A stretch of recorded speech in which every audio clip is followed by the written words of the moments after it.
Ang mabuting balita ng Panginoon ayon kay San Marcos.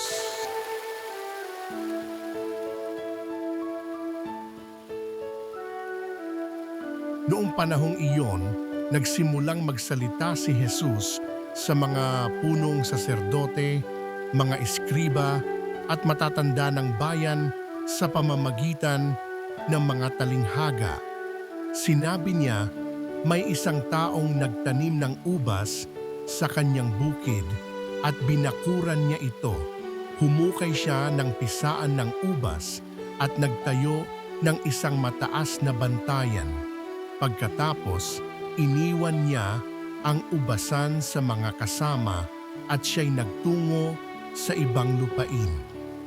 Nang dumating ang panahon ng pitasan, pinapunta niya ang isa niyang utusan upang kunin sa mga kasama ang kanyang kaparte.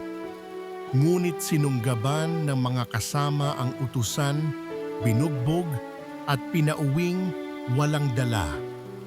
Ang may-ari nagpapunta uli ng ibang utusan, ngunit kanilang pinukpok ito sa ulo at dinusta.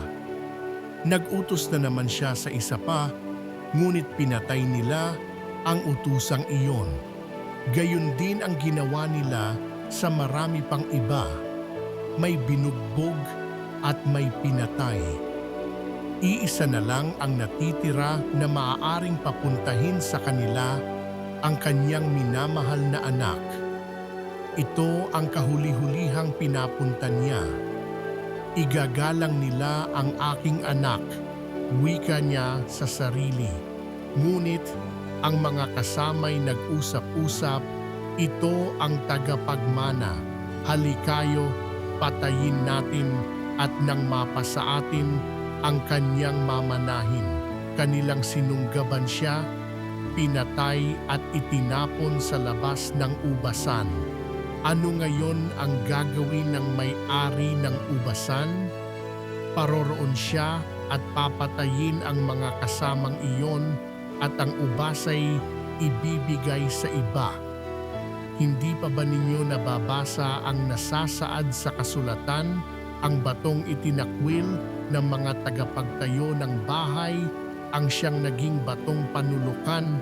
Ginawa ito ng Panginoon at ito'y kahanga-hanga. Tinangka ng mga pinuno ng mga Hudyo na dakpin si Jesus sapagkat nahalata nilang sila ang pinatatamaan sa talinghagang iyon. Ngunit takot naman sila sa mga tao, kaya't hindi nila siya inano at sila'y umalis. Ang mabuting balita ng Panginoon